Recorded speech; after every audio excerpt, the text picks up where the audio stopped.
Good evening students. 12th important 5 mark series பார்த்துட்ருக்கோம் இல்லையா? அதில் இன்றைக்கி செகண்ட் லெசனில் மீட்டர் பிரிட்ஜ் அப்படிங்கிற டாபிக் பார்க்க போகிறோம். ஸோ இதுக்கு ஒரு சர்க்கியூட் டயக்ராம் இருக்குது. அந்த டயக்ராம் மட்டும் நீங்கள் தெளிவாக படிச்சுக்கிட்டீங்க அப்படின்னா, உங்களுக்கு போட தெரிஞ்சதுன்னா அந்த டயக்ராமை வச்சு மட்டுமே நீங்கள் எக்ஸ்பிளைன் பண்ணிடலாம். இது ஃபுல் அண்ட் ஃபுல் தியரி தான். ஃபைனலாக அந்த ரெசிஸ்டன்ஸ் ஃபைண்ட் அவுட் பண்ணுற ஃபார்முலா மட்டும்தான் இருக்கும். மற்றபடி ஃபுல் அண்ட் ஃபுல் தியரி தான் இருக்கும். சரியா? ஸோ இப்போ இதில் பார்த்திங்கன்னா ஒரு சர்க்கியூட் கொடுத்துருக்காங்க. இந்த சர்க்கியூட்டில் இதுக்கு முன்னாடி நம்ம வீட்ஸ்டோன் பிரிட்ஜு பொட்டன்ஷியோமீட்டர்லாம் பார்த்துருப்போம். வீட்ஸ்டோன் பிரிட்ஜோட இன்னொரு அப்ளிகேஷன் தான் இந்த மீட்டர் பிரிட்ஜ் அப்படிங்கிறது. ஓகேவா? இதில் என்ன பண்ணியிருப்பாங்கன்னா, ஒரு உட்டன் போர்டு இருக்கும். அந்த போர்டுக்கு மேலே ஒரு ஸ்கேல், உடன் ஸ்கேல், 1 மீட்டர் ஸ்கேல் ப்ளேஸ் பண்ணியிருப்பாங்க. அதுக்கு மேலே ஒரு கம்பியை, மேங்கனின் ஒயர், அந்த மேங்கனின் ஒயரை நல்லா ஸ்ட்ரெச் பண்ணி இந்த 2 எண்டுலேயும் ஸ்கேல் இருக்கும். ஸ்கேலுக்கு மேலே இந்த 2 எண்டுலேயும் என்ன பண்ணியிருப்பாங்க, நல்லா ஸ்ட்ரெச் பண்ணி அந்த கம்பியை ப்ளேஸ் பண்ணியிருப்பாங்க. ஓகேவா? ஸோ இந்த 2 எண்டில் இருந்தும் ஒரு பேட்ரி, ஒரு கீ கனெக்ட் பண்ணியிருப்பாங்க. இந்த சர்க்கியூட்டுக்கு பவர் சப்ளை கொடுக்கறதுக்காக இந்த பேட்ரியும், அதை ஸ்விட்ச் ஆன் ஆஃப் பண்ணுறதுக்காக ஒரு பேட்ரி, ஒரு கீயும் கனெக்ட் பண்ணியிருக்காங்க. நெக்ஸ்ட்டு அந்த போர்டுக்கு மேலே பார்த்திங்கன்னா இந்த மாதிரி 2 காப்பர் ஸ்ட்ரிப்ஸ் இருக்கும். காப்பராலான ஒரு ஸ்ட்ரிப்பு. ஓகேவா? காப்பர் பட்டை மாதிரி வச்சுருப்பாங்க. ஓகேவா? இந்த பக்கமும் இந்த பக்கமும். தென் இது ரெண்டுக்கும் இன்பிட்வீனில் இன்னொரு காப்பர் ஸ்ட்ரைப், ஈங்கிற இன்னொரு காப்பர் ஸ்ட்ரைப் வச்சுருப்பாங்க. ஓகேவா? ஏபிங்கிறது அந்த கம்பியை ஸ்ட்ரெச் பண்ணி கட்டியிருக்காங்கல்ல, அந்த 2 எண்டு தான் ஏபி. இந்த சிடிங்கிறது 2 காப்பர் ஸ்ட்ரிப். இந்த 2 ஸ்ட்ரிப்புக்கு இன்பிட்வீனில் இன்னொரு ஸ்ட்ரிப் இ கனெக்ட் பண்ணியிருக்காங்க. ஓகேவா? இப்போ இந்த 2 காப்பர் ஸ்ட்ரிப்புக்கும் இன்பிட்வீனில் கேப் 1, கேப் 2 க்ரியேட் ஆகிருக்கா? இதில் கேப் 2ல் நம்ம என்ன பண்ணணும் அப்படின்னா, நல்லா ரெசிஸ்டன்ஸ் வேல்யூ தெரிஞ்ச ஒரு ரெசிஸ்டன்ஸ் பாக்ஸ் கனெக்ட் பண்ணிக்கலாம். இல்லை ஏதாவது ஒன்றுக்கு நமக்கு ரெசிஸ்டன்ஸ் வேல்யூ தெரியும்ல, அந்த நோன் ரெசிஸ்டன்ஸை இதில் கனெக்ட் பண்ணிக்கணும். ஓகேவா? அன்னோன் ரெசிஸ்டன்ஸை இந்த கேப் 1ல் நம்ம கனெக்ட் பண்ணியிருக்கணும். அதாவது நம்ம எந்த ஆப்ஜெக்டோட ரெசிஸ்டன்ஸை கண்டுபிடிக்க போகிறோமோ, எது நமக்கு தெரியாதோ அந்த அன்னோன் ரெசிஸ்டன்ஸை இந்த பாயிண்டில் கனெக்ட் பண்ணிக்கணும். ஓகேவா? அடுத்து பார்த்திங்கன்னா, இந்த ஈங்கிற எண்ட் இருக்கு இல்லையா, அந்த எண்டில் இருந்து ஒரு கால்வனாமீட்டர், ஹெச்ஆருங்கிறது ஹை ரெசிஸ்டன்ட், ஜே அப்படிங்கிறது ஜாக்கி, இதை 3ஐயும் கனெக்ட் பண்ணிக்கிறோம். ஓகேவா? இவ்வளோ தான் அந்த சர்க்கியூட் கனெக்ஷன். ஒரு உட்டன் போர்டு இருக்குது. அந்த உட்டன் போர்டு மேலே ஒரு மீட்டர் ஸ்கேல் ப்ளேஸ் பண்ணியிருப்பாங்க. அதுக்கு மேலே ஒரு மேங்கனின் ஒயரை, 1 மீட்டர் லென்த் இருக்கிற ஒரு மேங்கனின் ஒயரை நல்லா ஸ்ட்ரெச் பண்ணி கட்டி வச்சுருக்கணும் 2 எண்டுலேயும். அந்த எண்டை தான் ஏபி அப்படின்னு சொல்கிறோம். அடுத்து சிடிங்கிற 2 காப்பர் ஸ்ட்ரிப்பும், அதுக்கு இன்பிட்வீனில் ஈங்கிற இன்னொரு காப்பர் ஸ்ட்ரிப்பும் வச்சுருக்கோம்.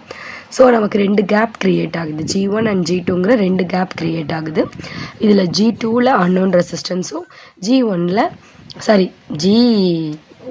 நோன் ரெசிஸ்டன்ஸும், G1ல் நமக்கு தெரியாத ரெசிஸ்டன்ஸ் வேல்யூ தெரியாத அன்னோன் ரெசிஸ்டன்ஸும் நம்ம இங்கே கனெக்ட் பண்ணிக்கிறோம். நெக்ஸ்ட்டு இந்த 2 எண்டையும் எடுத்து ஒரு பேட்டரியும் கீயும் கனெக்ட் பண்ணியிருக்கோம். இதுதான் இதோட ஸ்ட்ரக்சர், சர்க்கியூட். நெக்ஸ்ட்டு பார்த்திங்கன்னா, இது எப்படி ஒர்க் ஆகுது அப்படின்னு சொல்லி பார்ப்போம். இப்போ நம்ம என்ன பண்ணணும்னா, இந்த ஜாக்கி இருக்கு இல்லையா, இந்த பேட்டரியை ஆன் பண்ணிவிட்டு ஜாக்கி இருக்கு இல்லையா, ஜாக்கியை இந்த கம்பி மேலே டச் பண்ணிகிட்டே வரணும். ஏதாவது ஒரு பாயிண்ட் வரும்போது இந்த கால்வனாமீட்டரில் 0 அப்படின்னு காட்டும். சரியா? கால்வனாமீட்டரில் ஒரு முள்ளை நகர்ந்துகிட்டே இருக்கும். நம்ம ஏதாவது ஒரு பர்டிகுலர் பாயிண்ட்டுக்கு கொண்டு வரும்போது தான் இந்த கால்வனாமீட்டரில் 0ன்னு டிஃப்ளெக்ஷன் காட்டும். ஸோ இப்போ இந்த பாயிண்டில் தான் காட்டுதுன்னு வச்சுக்கோங்க. இந்த பாயிண்ட்டை மார்க் பண்ணிக்கணும். சரியா? ஸோ ஏலேருந்து இந்த ஜே வரைக்கும் இருக்கிறத L1 அப்படின்னும், பேலன்ஸ் இருக்கிற லென்த்தை L2 அப்படின்னும். இங்கே தான் மீட்டர் ஸ்கேல் இருக்குல்ல, ஸோ ஸ்கேலில் பார்த்தீங்கன்னா இந்த லென்த் என்னன்னு உங்களுக்கு தெரிஞ்சிடும். ஸோ L1ஓட வேல்யூ, L2ஓட வேல்யூ நோட் பண்ணி வச்சுக்கோங்க. ஓகேவா? இப்போ பார்த்தீங்கன்னா ஃபார்முலா என்னென்னா, ஆக்சுவலாக வீட்ஸ்டோன் பிரிட்ஜில் ஒரு ஃபார்முலா படிச்சிருப்பீங்க, P/Q = R/S. அதே ஃபார்முலா தான். ஆனால் இப்போ நமக்கு Pயும் Qயும் மட்டும் வேணும், RSஐ விட்டுருங்க.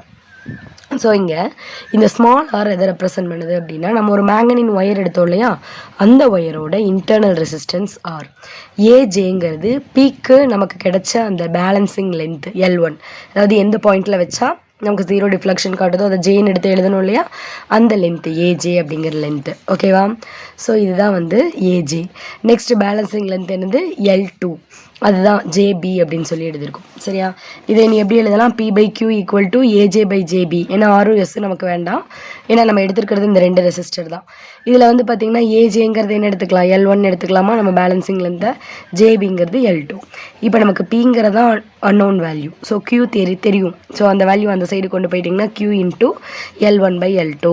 இப்போ L1ம் உங்களுக்கு தெரியும், L2வும் தெரியும். Qங்கிறது நோன் ரெசிஸ்டர் தான். நம்ம என்ன ரெசிஸ்டர் வச்சோங்கிறது நமக்கு தெரியும்.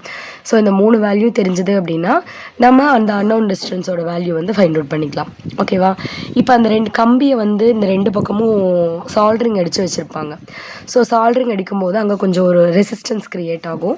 அந்த ரெசிஸ்டன்ஸுக்கு என்ன பேர் அப்படின்னா எண்ட் ரெசிஸ்டன்ஸ் அப்படின்னு சொல்லுவாங்க. இது வந்து அப்பப்போ 1 மார்க் கொஷினில் கேட்பாங்க. ஸோ அதை நோட் பண்ணி வச்சுக்கோங்க.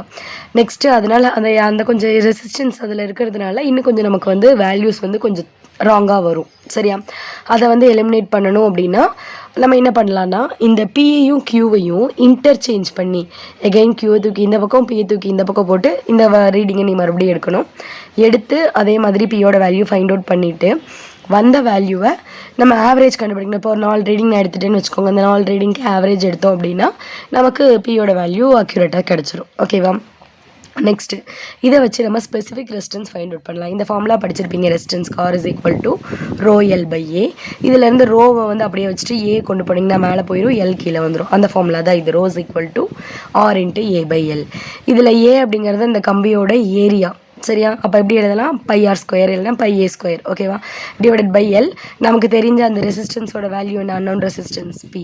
ஸோ இந்த வேல்யூஸ் எல்லாம் தெரிஞ்சது அப்படின்னா நம்ம வந்து ரெசிஸ்டிவிட்டியோட வேல்யூ, ஸ்பெசிஃபிக் ரெசிஸ்டன்ஸ் இல்லைனா ரெசிஸ்டிவிட்டியோட வேல்யூ ஃபைண்ட் அவுட் பண்ணிக்கலாம். ஓகேவா? 5 மார்க் கொஷினில் கேட்டாங்கன்னா நீங்கள் இது வரைக்கும் கண்டிப்பாக எழுதணும். இந்த ரெசிஸ்டன்ஸ் ஃபார்முலா, ரெசிஸ்டிவிட்டி ஃபார்முலாக்கெலாம் மார்க் இருக்குது. சில கைடில் இதெல்லாம் இல்லாமல் இருக்குது. இந்த பி வேல்யூவோட கன்க்ளூட் பண்ணிட்டாங்க. கண்டிப்பாக அது மட்டும் பத்தாது.